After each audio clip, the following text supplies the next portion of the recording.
पश्यैतां पाण्डुपुत्राणाम् आचार्यं महतीं च मुं व्यूढ़ां द्रुपदपुत्रेण तव शिष्येण धीमता। हे आचार्य, पांडवों की इस विशाल सेना को देखिए जो आपके बुद्धिमान शिष्य द्रुपद के पुत्र धृष्टद्युम्न के द्वारा व्यवस्थित की गई है।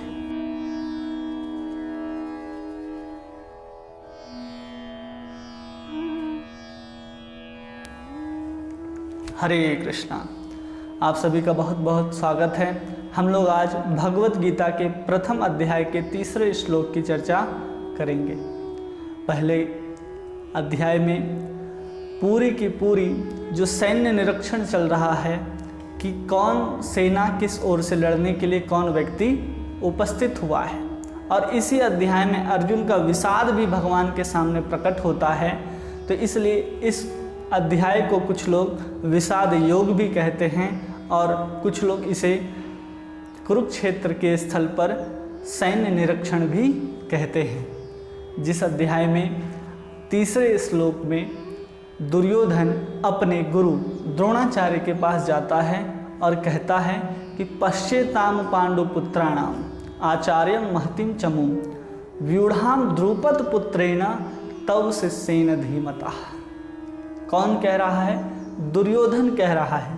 कहते हैं कि दुर्योधन जिस समय जन्म लेता है उस समय संसार में तमाम तरह के अपशकुन दिखाई पड़े थे, जिस अपशकुन को देख करके विदुर जैसे महात्माओं ने कहा था कि यही एक ऐसा व्यक्ति होगा जिसके माध्यम से कुरुवंश का सर्वनाश हो जाएगा। और उसी समय ज्योतिष आचार्यों ने इसके गुण, इसके नक्षत्र के अनुसार से इसका नाम रखा दुर्योधन।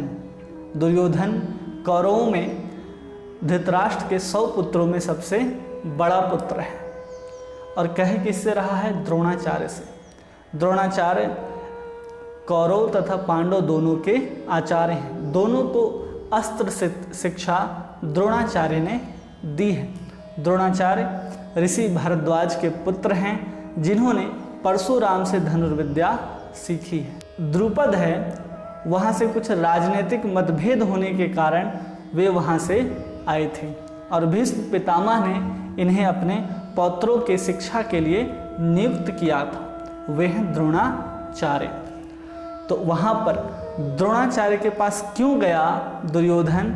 क्योंकि वो पांडवों की सेना को देख करके भयभीत था और वो जानता था कि हमारे सेना में जितना मतभेद है वो पांडवों की सेना में मतभेद नहीं है।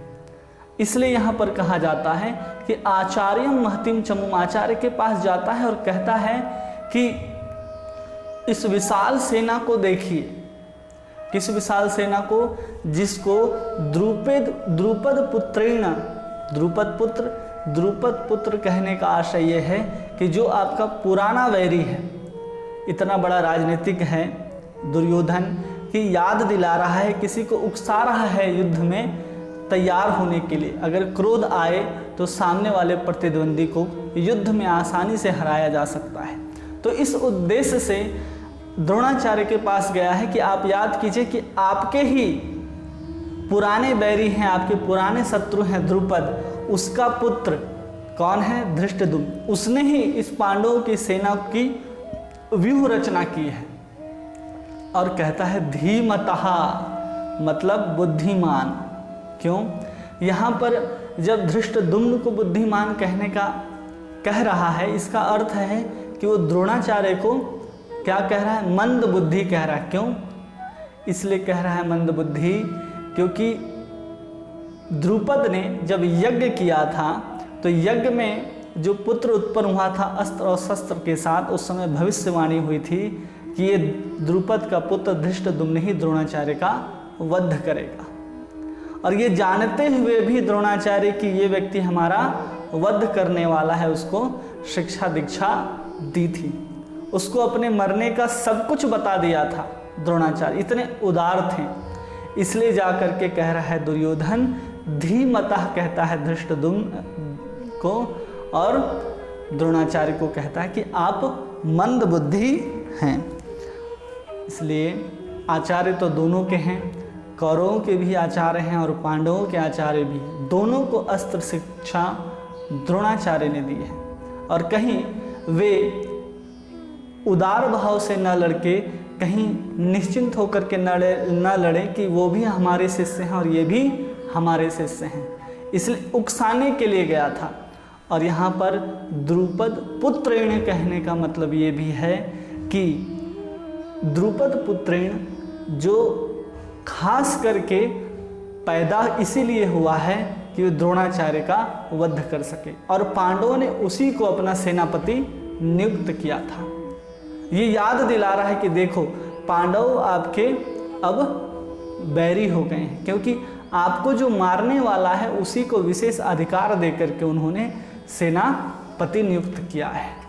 तो ये सब दुर्योधन की राजनीति कह सकते हैं कि इतना बड़ा राजनीतिज्ञ था दुर्योधन कि किसी को कैसे उकसाया जाए, कैसे युद्ध में लगाया जाए, ये भली भांति जानता था। ये बहुत बड़ा राजनीतिज्ञ रहा अपने समय में, इसलिए हमेशा कह रहा है। और इस श्लोक के एक एक शब्द को ध्यान से सुनिए, जिसमें कहते हैं कि पश्चेताम पांडुपुत्राणाम, पांडुपुत्रों को देखिए जो आपके शत्रु को धृष्टद्युम्न को आपके सामने सेनापति के रूप में खड़ा करता है। फिर क्या है, आचार्यम महतिम चमुम, आप आचार्य हैं उनके भी और हमारे भी, इसलिए आप दोनों में भेदभाव न करते हुए हमारी ओर से युद्ध करें, क्योंकि वो तो आपके बैरी हैं, इसलिए वो सेनापति के रूप में आपके दुश्मन धृष्टद्युम्न को खड़ा किया है। व्यूढ़ाम द्रुपद पुत्रेण तव शिष्येन धीमतः, वो क्या है, बहुत बुद्धिमानी से अपने व्यूह रचना को सजाए हैं। और कैसा सजाए हैं कि उनकी 7 अक्षौणी की सेना भी बहुत विशाल नजर आ रही है। ये कौन है, दुर्योधन है, जिसको पांडवों की सेना से भय है और अपनी राजनीति को सिद्ध करने के लिए अपने आचार्य के पास जाकर के ये सब वचन कह रहा है। आप सभी का बहुत बहुत धन्यवाद। अब हम श्लोक में चौथे श्लोक में देखेंगे कि आगे क्या कहता है दुर्योधन।